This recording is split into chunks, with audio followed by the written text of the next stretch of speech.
Okay guys, today in class we're going to be looking at live trace. So this is a picture of my daughter that we're going to use, and we are going to be live tracing her. If you are on Essentials Classic, because that's my favorite, you would go up here to the top to Image Trace.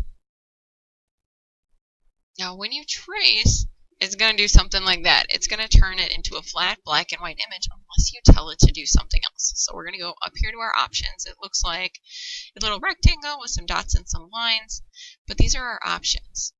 So we've got a couple ways to do this. Now, the mode that I would like you to stay in is color. Now, you could break it into 6 colors. You could break it into 16 colors. You could turn it into a high fidelity photo. It's just a matter of what you would like to do with it. So it's breaking into its picture. So this is what 6 colors would look like. It's a little funky because it's not enough color to keep the green out of the background, but you can adjust the levels right here. So say I wanted 10, I could do that. So let's see what 10 looks like. Now it does take a second for the image to process because this picture is such a big size, such a good fidelity. So while it takes a second to do this, you see, that one's a little bit better. So now I have the tans and the blues for her, and I've got my greens in the background. Now for your live trace challenge, what I'm going to have you do is actually go through and change these colors. So let me show you how we're going to do that. Now there's more options here. So if I wanted to show you what a high fidelity photo would look like, so when they vectorize an image, because live tracing is vectorizing an image, like when they do those billboards and stuff, they vectorize it as a high fidelity photo, or live trace it as a high fidelity photo, so they can blow it up to gigantic proportions. So let's see what this looks like.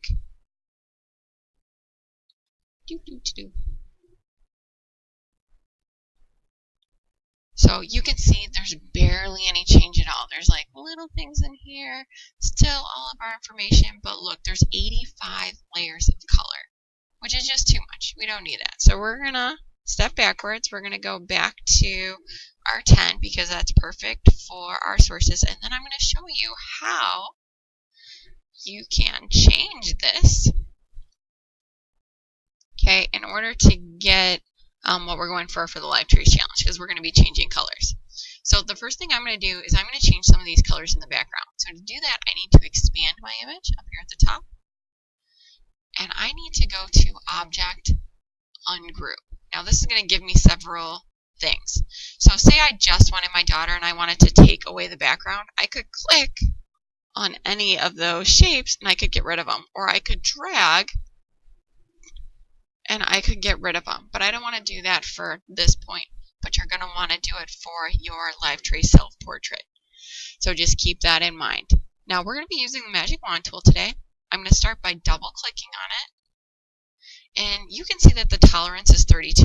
That is way too high, and let me show you why. So if I click on a tone in the face, or maybe a tone in the green, do you see how it lights up all the green? It's because the tolerance is too high. So we're going to turn this down to, let's say, 4, and we're going to try that again. So magic wand tool. Now if I click on the green, it should only light up those green areas, those dark green areas. And I can change the color here. So I'll double tap. And maybe I want the background to be tones of pink because she loves pink. So I can pick a darker pink in the same threshold and press OK. Then I can go to the next tone of green. Okay, now do you see how it's highlighting both? Actually, I think we're good. So let's try that. Let's go back to our pink zone. And you see how it's giving me the next tone of pink. And I'm going to go to the next one. Ha ha ha. Okay, go back to my pinky purples. And there's my next tone. Okay, it looks like we still have one more tone of green to grab. Now, do you see how that color is the same color here? And it's kind of blending into her. Like, I don't like that. So what I'm going to do is I can grab these either individually or I can turn my tolerance down even lower. So let me try it at 2 and see what it does. Okay, you see how that color is still grabbing like the colors of my daughter? Okay, let's try one. Okay, and so what's that telling me is this color is still part of my daughter's features. So what would I then do is I would go just to my regular selection tool, and I would start highlighting those areas that I want to turn that like green color or that purpley color, and I would then just go through the rest of the motions. Okay, if you have something like the glasses, and you see how they're kind of blending in with their skin tones now, I could do the same thing with the glasses and maybe put them in shades of blue so they don't blend in with my daughter's skin tone. Okay, and I would keep going. So let me go back to my magic wand tool.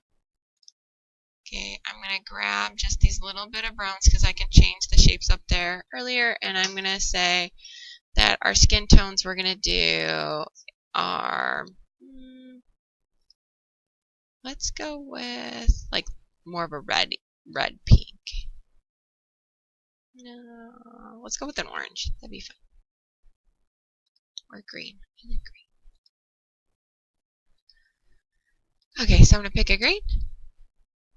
And go from the next one. Pick a green. Go to the next one.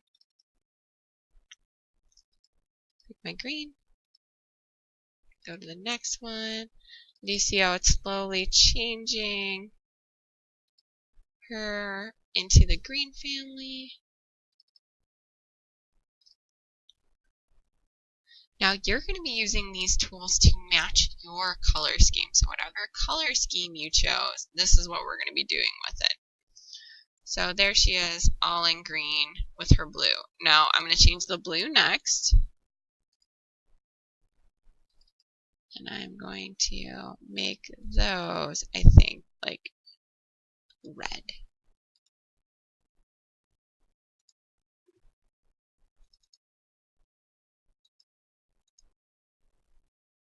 Okay, so now I'm getting like those red tones. Okay, so the only thing I would have left to do then for my challenge with this picture is to come in and do my selection of these other random green tones. Now, if I just wanted my daughter in the picture and not the background, like I said, I can easily take out these purples, which is going to allow me to basically just cut her out.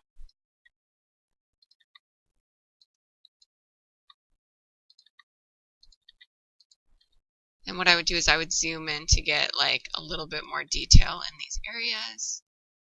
Sorry.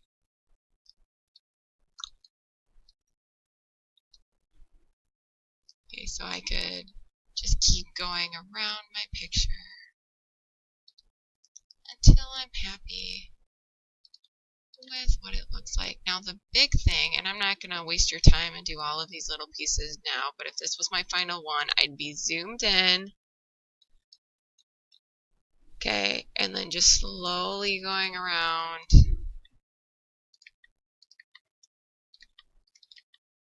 and deleting all the purple pieces, using my hand tool to like go around the page, and I would keep deleting. Okay, but what we're going to talk about just really quick now is if I go to move her and I grab something and move it, it's just going to move that shape. So I don't want that to happen. So what I want to do instead is I want to select everything, and then I want to object group. That way I can move her around now as an individual. So when I do my self-portrait live trace, I can make my shape bigger and smaller and surround myself by the other objects. Okay, if you have any questions, just let me know.